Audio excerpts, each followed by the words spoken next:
दो बीवियों वाला यूट्यूबर बिग बॉस में मैं उन्हीं के बारे में कुछ बात करना चाहूँगी आप लोगों से। आप लोग तो जो देखते होंगे वो लोग समझ जाएंगे, और जो लोग यूट्यूब पर हैं, ब्लॉगिंग करते हैं ऐसा कुछ, वो लोग भी समझ जाएंगे कि किसके बारे में बात हो रही है। मैं वहाँ पे यहाँ पे किसी का नाम नहीं लूँगी, लेकिन समझ में आ जाएगा सबको जो यूट्यूबर है या फिर जो भी बिग बॉस देख रहे हैं। तो वहाँ पे दो बीवियों वाले एक यूट्यूबर गए हैं, जिनको इतना गुस्सा आया कि एक बच्चे पर उन्होंने हाथ उठा दिया।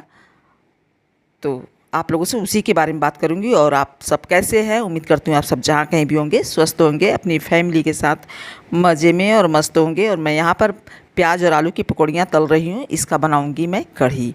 सावन आ जाएगा तो सावन में नहीं बनाते हैं, तो इसकी वजह से मैं पहले ही इसको थोड़ा सा पकौड़ी बना रही हूँ, और उस बाकी जो है थोड़ा सा उसमें सूखा खा लेंगे और बाकी कढ़ी में बना लेंगे।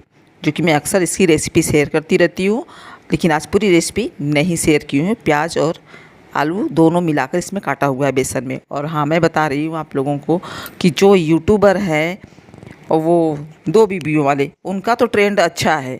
एक बिजनेस है यूट्यूब पर चलने का कि अच्छा खासा व्यू आता है। एक उटपटांग सी हरकतें करते रहो यूट्यूब पर, तब तक कुछ किसी को कुछ बुरा नहीं लगता है। और एक नहीं, कई लोग ऐसे, यहाँ तक कि एक बच्चे को भी मैंने देखा कि वो बहुत छोटी उम्र का है लड़का, और उसने दो दो लड़कियों के साथ क्या बोलते हुए यूट्यूब पर वीडियो बनाता था। पहले मैं उसका आ जाता था मेरे होम पेज पे, तो मैं देख लेती थी कि उसकी दो दो बीवियां हैं।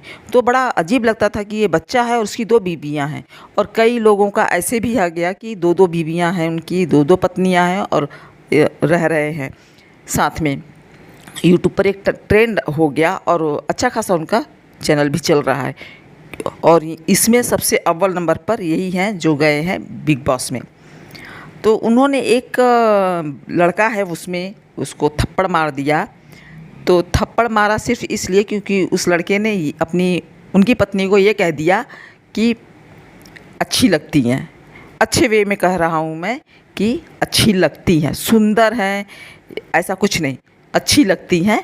अपने दोस्त से उसने कहा कि ये मुझे अच्छी लगती हैं, और बस इतना बोल के बोला कि मैं अच्छे वे में कह रहा हूँ। अच्छी बात है, वो अच्छे तरीके से सही वे में बोल भी रहे थे।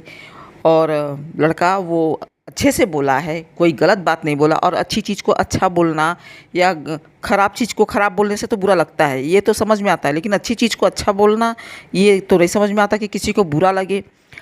आप दो पत्नियों के साथ बिग बॉस में इतने बड़े स्टेज पर जा सकते हैं, और दूसरा कोई आपके बारे में सब अच्छा ही बोले, तो इसका मतलब वो भी दो बच्चों के साथ, दो बीवियों के साथ, लड़कियों के साथ शादी कर ले, दो पत्नियां रखें। ट्रेंड तो यही चला रहे हैं बहुत अच्छे से।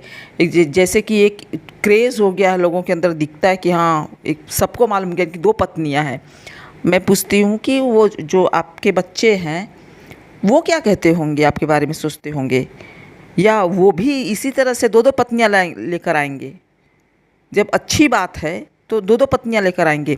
आपका खुद का जो भी है, आपका जो दूसरी शादी आपने किया, उन्होंने किया है, तो अच्छी नज़र आपकी थी इसलिए दूसरी शादी कर लिया, क्योंकि आपके घर में तो रहने के लिए कोई आया था, फ्रेंड थी वो, तो रहने के लिए जब वो आई थी तो आपको तो अच्छी नज़र से देखना चाहिए था ना। उनकी भी नज़र, दोनों की ही नज़र एक दूसरे के लिए गंदी थी। तो पहले से कुछ निगाहें रही होंगी आपस में एक दूसरे के साथ, तभी तो आप लोगों ने एक दूसरे के साथ शादी कर लिया। और रही आपकी पहली पत्नी का, तो उन्होंने कॉम्प्रोमाइज़ किया, क्योंकि वो तो पहले से ही अपनी फैमिली को छोड़ चुकी थी। और मिल गया उसके बाद यूट्यूब एक अच्छा कमाने का जरिया, जो आप लोग फैशन में एक इसको लेकर आ गए। तो उनके लिए तो कोई रास्ता ही नहीं बचा कि यूट्यूब पर आएँ और बढ़िया से अच्छे खासे कपड़े लत्ते सब कुछ हो गया। वो भी अपने फैमिली के खिलाफ़ में जाकर शादी किया उन्होंने आपसे, तो वो भी आपके सपोर्ट में बात कर रही हैं। एक दूसरे का सपोर्ट करना अच्छी बात है, फैमिली में एक दूसरे का सपोर्ट करना चाहिए। लेकिन आप गेम खेलने गए हैं तो गेम खेलिए। किसी के ऊपर हाथ छोड़ने का मतलब कि आपने कहा कि किसी की फैमिली पर आएगा तो हम ऐसे करेंगे, उन्होंने ऐसा ही कहा था। कि किसी के फैमिली पे प्यार आएगा तो किसी को भी गुस्सा आएगा। तो मैं भी वही बात करना चाहती हूँ, जो मेरे सुनने वाले होंगे उनको समझ में आ जाएगा कि जिनकी फैमिली पर यदि किसी का आए तो पता चलता है, तो उसी तरह से उनके पेरेंट्स के सामने उनको मार के दिखाइए। आपके साथ तो आपकी पत्नी भी थी आपके सपोर्ट में, वो लड़का तो उस हाउस में अकेला है, वहाँ तो उसका कोई सपोर्ट करने वाला है नहीं। आपके साथ तो आपकी पत्नी भी हैं, तो पत्नी वाला सपोर्ट या कोई ऐसा सपोर्ट तो आपको वहाँ पे मिलेगा नहीं। आप जब दो दो पत्नियाँ लेके स्टेज पर जाएंगे, और हम लोग भी अपने बच्चों को ये बताते हैं कि ये 2 पत्नी है इनकी, ये है, अरे इसने दूसरी 2 शादी किया है, तो बच्चे भी हंसने लगते हैं कि क्या 2 पत्नियाँ। बच्चे भी कंफ्यूज हो जाते होंगे कि इनको क्या बोलूँ उनको क्या बोलूँ।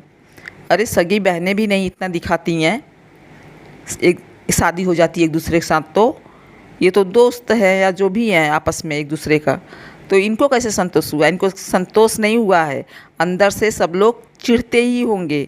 बस ये है कि एक बिजनेस है आपका, उसी से अच्छा खासा इनकम हो रहा है, तो आपने उसको समाज में भी बांटना शुरू कर दिया, वही चीज़ समाज को भी परोस रहे हैं। अरे धंधा बना के रखे हैं सबके सब। और जो औरतें यूट्यूब पर अपना कुछ घर चलाने के लिए, अपना इनकम बढ़ाने के लिए, घर बनाना है, जैसे झोपड़े में रह रहे हैं, गरीब हैं, थोड़ा सा ख़राब वीडियो बनाते हैं, तो सही बात है कि वो ख़राब वीडियो बनाते हैं अपना वीडियो चलाने के लिए, तो ये गलत है कि नहीं करना चाहिए उनको। लेकिन कम से कम रहते तो अपने ही परिवार में, अपने बच्चों के लिए ऐसा करते हैं, अपने परिवार को चलाने के लिए ऐसा करते हैं। आपके पास तो सब कुछ हो चुका है, सब कुछ है। अब तो सड़क पे वो लोग तो रहते नहीं हैं कि सड़क पर रह रहे हैं, उनके पास छाया नहीं है, घर में पता नहीं कितने 8-10 तो नौकर चाकर होंगे, सब बाल बच्चे भी संभालने के लिए, हर चीज़ के लिए, फिर भी इतनी गिरी हुई हरकतें कर रहे हैं। क्यों? क्योंकि उनको इनकम, अपना जो फ़ायदा है वो चाहिए। बहुत कम यूट्यूबर्स जो हैं उन्होंने इन सब चीज़ों पर, बातों पर कुछ सवाल उठाया है, जो कि मैं 1-2 हैं उनका भी नाम नहीं लेना चाहती हूँ, मैं किसी का भी नाम नहीं लेना चाहती हूँ कि किसने क्या किया है। लेकिन हैं कुछ यूट्यूबर्स की इस चीज़ को गलत बोले हैं कि ये ऐसा नहीं करना चाहिए था, ये गलत है। लेकिन बाकी और कोई कुछ नहीं बोलता है, क्योंकि जो अभी छोटा कोई रहेगा ना, कोई जैसे कि उसके ऊपर कई बन जाएंगे वीडियो, कई वीडियोस रन करना शुरू हो जाएगा। जैसे लगता है कि होम पेज पर सिर्फ वही लोग हैं। लेकिन अब यहाँ पे जहाँ गलत होगा वहाँ पे कोई जल्दी नहीं बोलता है, कोई कुछ नहीं कहेगा। अरे अच्छा है, कोई भी अच्छी चीज़ है तो अच्छी चीज़ है, तो उसको फिर साड़ी पहना कर या नाइटी पहना कर रख दो।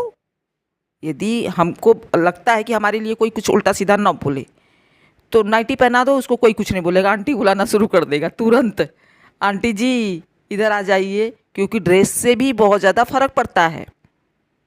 आपने नाइटी पहना तो आंटी हो गई, आपने वही आंटी जो है थोड़ा सा शॉर्ट पहन लिया तो दीदी हो गई। तो ये भी चेंजेस होते हैं। तो हम जब चाहते हैं कि हमको कोई कुछ ना बोले, तो हमको उस तरह से रहना भी ज़रूरी है कि हाँ, और हमें कोई कुछ बोले तो हमें उस चीज़ के लिए तैयार भी रहना ज़रूरी है। क्योंकि यदि कोई बोल रहा है, यदि अपना बोलेगा तब तो बुरा लगेगा, लेकिन पराया कोई बोल रहा है तो कोई फ़र्क पड़ने वाली ज़रूरत नहीं है, वहाँ पे रिएक्ट करने की कोई ज़रूरत नहीं है। जो जैसा देखेगा, जैसा समझेगा वैसा बोलेगा। और वहाँ पर जो बातें कही गई थी वो कुछ गलत नहीं था, लेकिन थप्पड़ बहुत तेज़ पड़ा था, बहुत बुरा लगा। उनके पेरेंट्स भी रो रहे हैं, अपना वीडियो बनाए थे, उनकी बहन भी रो रही थी, लेकिन गलत है। उस लड़के ने कुछ भी ऐसा कुछ नहीं बोला था। कान में बोलने का मतलब कि एक होता है ना कि कैमरा लटका हुआ है गले में, तो ध्यान नहीं आता है कि हमारे गले में कैमरा भी है और वो कहीं और जाएगा। और बिग बॉस तो अब की बार सब कुछ छोड़ ही दी है, जिसको चाहो उसको मारो, जिसको चाहो उसको करो। मैं तो पहले देखती थी, लेकिन इधर 2-3 साल से नहीं देख रही हूँ। मेरे हाथ में आ गया है इस समय मोबाइल, तो वो होम पेज पे रन कर जाता है, तो कभी कभी निगाह पड़ जाती है। तो उस लड़के का जो स्लैप उसके गाल पे पड़ा हुआ था, तो उसकी वजह से मैंने थोड़ा देखने की कोशिश किया कि ये क्या हुआ, अब की बार ये मार क्यों रहे हैं। तो उससे फिर पता चला, पूरी स्टोरी मालूम हो गई कि कैसे क्या हुआ था। तो और यहाँ पर मैं बनाई थी पन्ना आम का, थोड़ा सा मैं अपना भी शेयर कर दूँ कि ब्लॉग में मैंने क्या किया था। आम का पना बनाई थी और रोटी सेक रही थी। आम का पना मुझे बहुत ही पसंद है। रोटी और कटहल नहीं, सॉरी, कद्दू और आलू की सब्ज़ी बनी थी, जो कि मैं रेसिपी शेयर नहीं की हूँ। बहुत ही गर्मी की वजह से मैं ये सब नहीं कर पाती हूँ।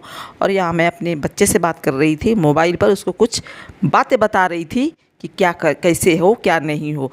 और जो थप्पड़ मारने वाले हैं उनके भी बच्चे हैं, कभी मार वो भी बाहर जाके खा सकते हैं किसी के सामने, तो पता चलेगा कि पेरेंट्स को कैसा लगता है।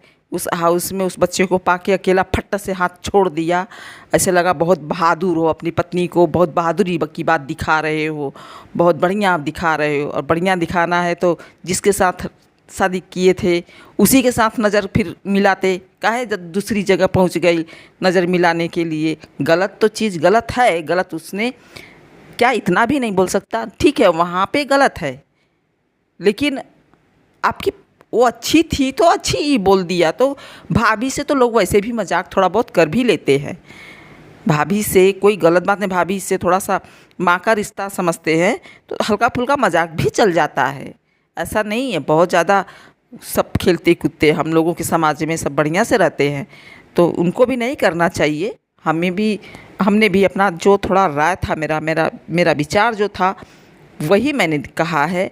और इतना ज़्यादा कोई नहीं कह सकता कि हम लोग बड़े प्यार से रहते हैं, वो तो अंतरात्मा से अपने दिल से पूछने पर पता चल जाएगा कि कितना प्यार से कौन रहता है।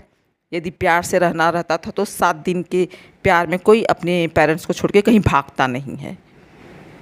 जिस प्यार के लिए पेरेंट्स को छोड़ के आदमी कोई दूसरे के साथ भाग जाएगा और फिर वही हस्बैंड दूसरे के साथ शेयर हो जाएगा, तो वो कैसे फिर बर्दाश्त होगा कि हमने तो अपना पेरेंट छोड़ दिया तुम्हारे चक्कर में 7 दिन में, और तुम हम ही को छोड़ के दूसरे के साथ चले गए। तो ये तो सारा आँख में धूल झोंकने वाली बात है और कुछ नहीं बस। और गलत को गलत बोलना कोई ख़राब बात नहीं है, कोई गलत बात नहीं है। यदि इंसान गलत करके भी खुद को सही साबित करने के लिए चिल्लाता रहता है और सोचता है कि उसके बारे में सब लोग अच्छा बोले, तो गलत को गलत बोलना भी कोई ख़राब बात नहीं है। यदि किसी को बुरा लगे तो सॉरी, मिलूँगी अगले ब्लॉग।